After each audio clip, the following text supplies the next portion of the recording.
আপনার কিছু good habit and bad habit বলেন। গুড হ্যাবিট হচ্ছে আমি সিদ্ধান্ত খুব জলদি নিই এবং সেই সিদ্ধান্তটা আমার 80% সফলতার মুখ দেখায়, 20% ব্যর্থতা, এবং ওই 80% উপর নির্ভর করে আমি সামনে চলে যাই। এবং আরেকটা গুড হ্যাবিট হচ্ছে আমি মানুষকে খুব ভালো কনভিন্স করতে পারি।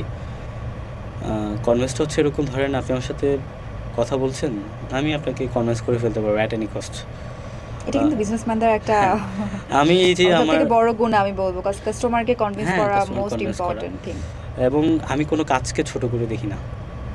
আপনি আরও জেনে অবাক হবেন, ঢাকার ভিতরে এখনও আমি যখন আর্জেন্ট কোনো ডেলিভারি থাকে ঢাকার মধ্যে, আমি এখনও ডেলিভারি করি এবং আপনি কাস্টমার, নিজে ডেলিভারি হ্যাঁ, করেন? আমি এখনও ঢাকার ভিতরে আমি ডেলিভারি করি। যাকে করছিলেন উনি কি জানে যে আপনি ওনার? হ্যাঁ, জানে, ওয়াও। জানে আমি ওনার, কিন্তু উনি হয়তো অনেকেই আমার সাথে কথা বলে যে ভাইয়া কেমন চলছে ব্যবসা বাণিজ্য। আবার অনেকে হয়তো মানে ইতস্ত বোধ করে যে আসলে কী জিজ্ঞাসা করলে কী বলে না বলে, হুম হুম হুম যেমন অনেকে কথা বলে না, as a normal delivery man হিসেবে ট্রিট করে অ্যাজ ইউজুয়াল চলে যায়। কিন্তু অনেকে আমার সাথে গল্প করে এবং অনেকে বাসায় নিয়ে নাস্তাও করায়, মানে অ্যাজ এ যেহেতু একজন এটা কোম্পানির কেমন ওনার লাগে হিসেবে। ভাইয়া যে আপনার এটা ভালো লাগে না যে আপনার নিজস্ব প্রোডাক্ট আপনি হচ্ছে ডেলিভারি করছেন?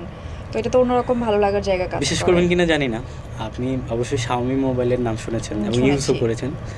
আমি খুব সম্ভবত ১-১.৫ বছর আগে তার একটা ভিডিও দেখেছিলাম।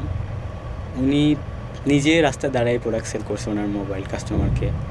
হ্যাঁ, তো সেই জায়গা থেকে আমার এই অনুপ্রেরণাটা। অনেকে কিন্তু ভাইয়া এটাকে অনেক ছোট মনে করে, অনেকে বলতে যার বিজনেস যে ওনার সেই ছোট মনে করে, সে চিন্তা করে যে না আমি গিয়ে ডেলিভারি করব, আমার তো ইমেজ নষ্ট হয়ে যাবে, আমার তো মান সম্মান চলে যাবে।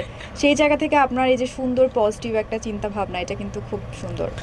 আ হিসাবটা হচ্ছে এরকম, আপনি নিজেকে যেই পরিবেশে তৈরি করবেন, বা আপনি যদি আপনাকে নিয়ে স্যাটিসফ্যাকশন থাকেন, তাহলে দুনিয়ার সবার কে কাছে কি আপনি বললো ঠিক। যায় আসবে হ্যাঁ, না।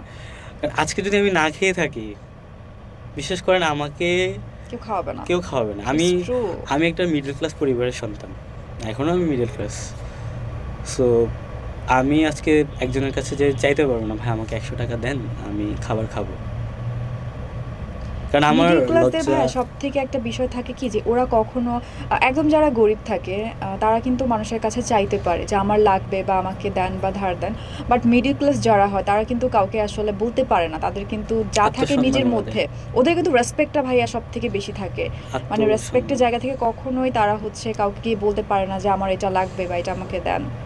ওটাই তো বললাম, আত্মসম্মান বোধে বাজে আমাদের। হ্যাঁ, অনেক বেশি থাকে আত্মসম্মান বোধটা।